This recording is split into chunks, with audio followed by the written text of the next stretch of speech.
ये मां पीताम्बरा।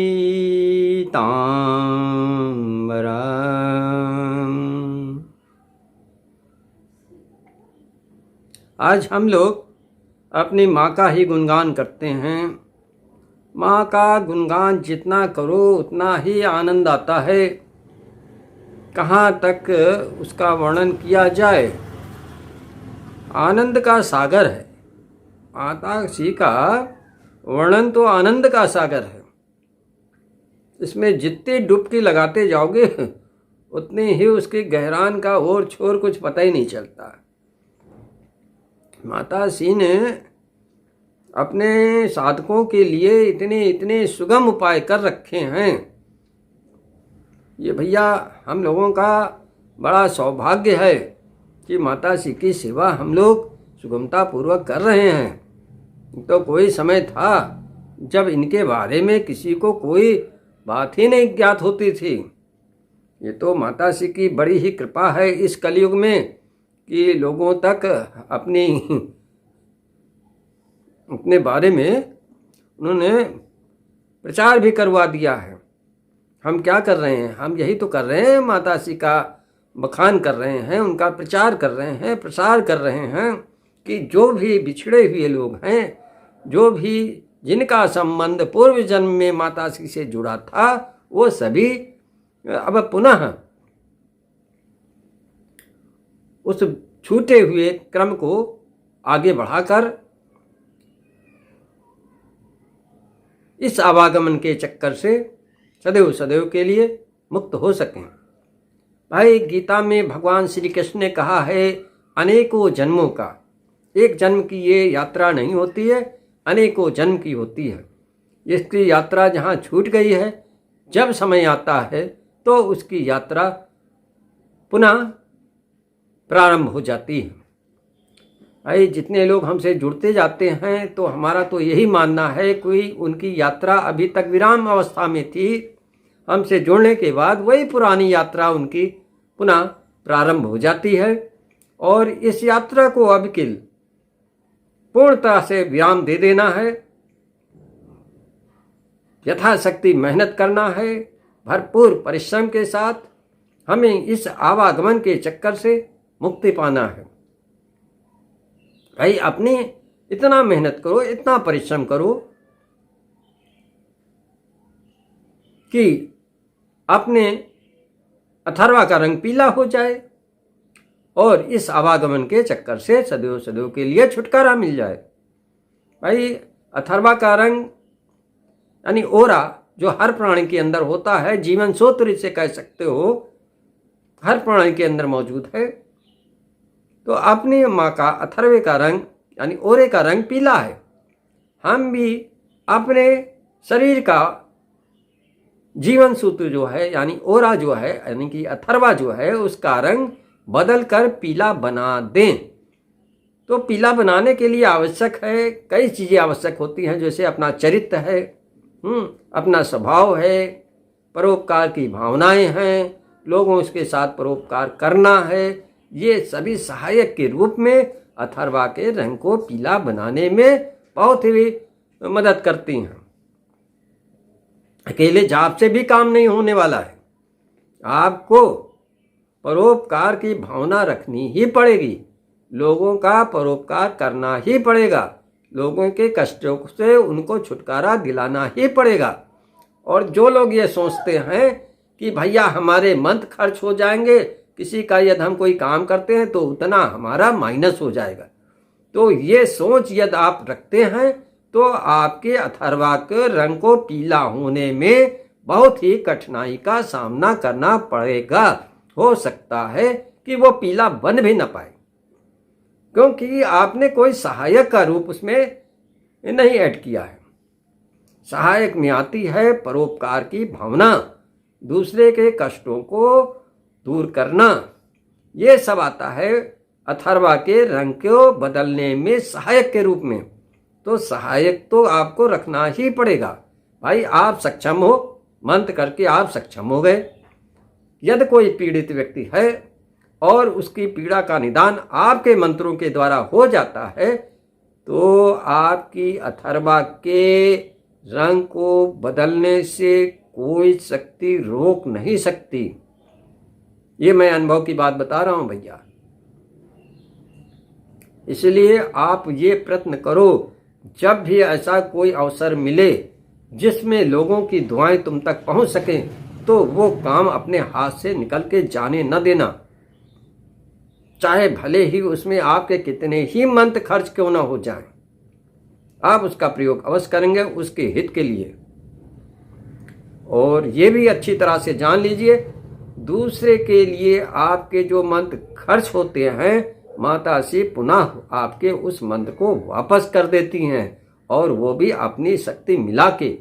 इसलिए इस तरह की भावना अपने मस्तिष्क से निकाल दीजिए कि हम किसी के लिए कोई काम करेंगे तो हमारी उतनी एनर्जी बेकार हो जाएगी, उतने मंत्र बेकार हो जाएंगे। ये यदि आपके मस्तिष्क में विचार बैठा है तो इसको निकाल के फेंक दीजिए। ये गलत धारणा है। देखो भाई, मैं लोगों को दीक्षा देता हूं ना, तो कितने मंत्र हमारे चले जाते हैं, मगर माता श्री उस सबको हमको पुनः वापस कर देती हैं। नहीं तो भैया कहां तक इतने लोगों का कल्याण हो पाए। माता श्री बड़ी दयालु हैं, ये तुम्हारे मंत्र जाप को रखेंगे नहीं अपने पास, वो पुनः वापस कर देंगे यदि अच्छाई के काम में आपने खर्चा किए। तो भाई समझाना हमारा काम है और समझना आपका काम है। बहुत से लोग हैं जो अपने को बड़ा विद्वान समझते हैं, कहते हैं ये सब बकवास की बातें हैं। तो भैया हम बकवासी करते हैं, आप अपनी विद्वता अपने पास रखो और न करो, तो देखते हैं तुम्हारा कैसे कल्याण माता श्री करती हैं। भैया जो माता श्री कहती हैं हम वही कहते हैं, हम कोई अपनी मन गढ़ंत बातें नहीं किया करते हैं। जो माता श्री की इच्छा होती है उतना ही हम कह सकते हैं भाई। अच्छा, एक श्रीमान जी हैं बहुत परेशान, उनका कोई काम ही न बने, जहाँ जाएं वहाँ दुत्कार दिए जाएं, पैसे की तंगी अलग है। रिश्तेदारों से पैसा मांगे तो कोई देने को तैयार ही नहीं। भैया पैसा आदमी उसी को देता है जो कुछ सक्षम होता है, उससे वो देखता है कि हमें वापस कैसे करेंगे, उसको कोई पैसा ही नहीं दे। तो भैया बहुत परेशान था। हमने कहा अच्छा भैया तुमको मैं दीक्षित ये देता हूँ और तुम जो है इस मंत्र का जरा जम के जाप कर दो 1.25 लाख बार है, तो जितनी तुम्हारे प्रारब्ध में गड़बड़ियाँ हैं वो सब दूर हो जाएंगी और तुम्हारे जीवन में खुशहाली आना शुरू हो जाएगी। तो उसने हमारा कहना माना और उस मंत्र का उसने 1.25 लाख जाप कर दिया। 1.25 जाप करने के बाद दशांश पद्धति के अनुसार, यानी जितना आप जाप करोगे उसका 10वां हिस्सा आप हवन कर दीजिए। तो उसने दशांश पद्धति के अनुसार उसका हवन भी कर दिया। अच्छा, उसमें हवन सामग्री कोई ज़्यादा नहीं थी, पीली सरसों थी, गुगुल थी, काले तिल थे और बेल का गूदा।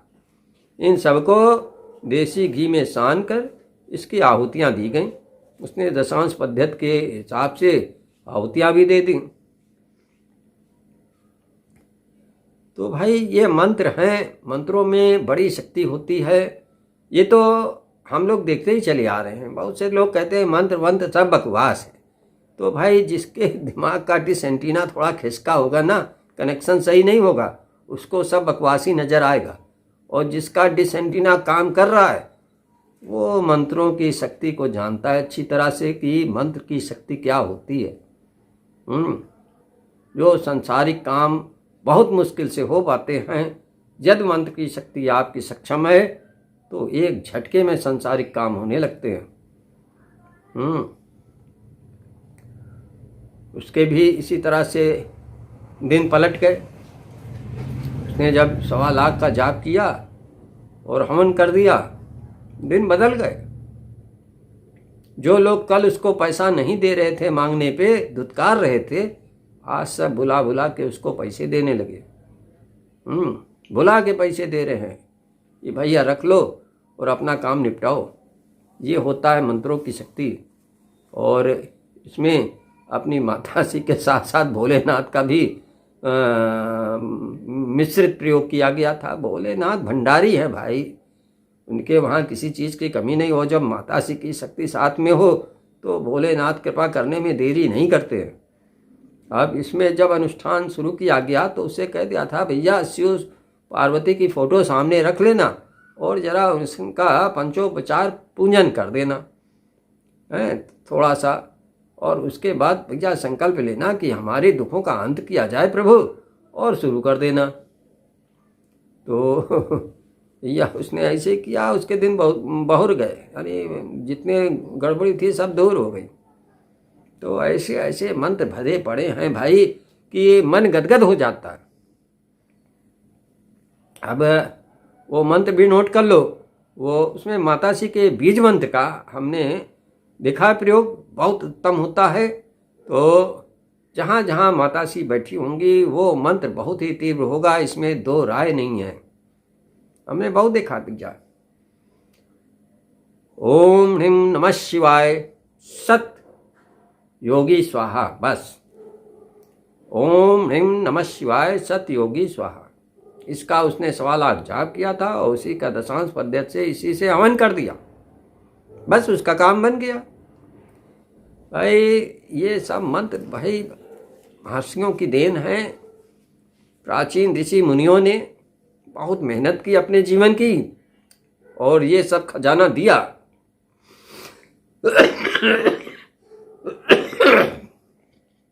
हम उस खजाने का भरपूर प्रयोग करें और जग कल्याण करें।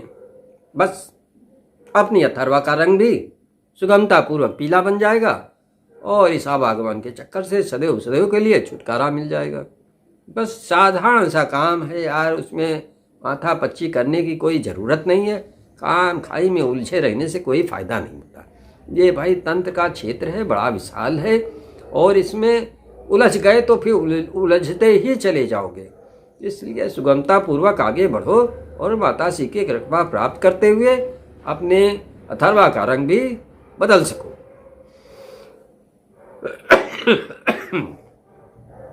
हे माँ पीताम्बरा, हमारे सारे शिष्यों पे अपनी कृपा दृष्टि बनाए रखने की कृपा करें।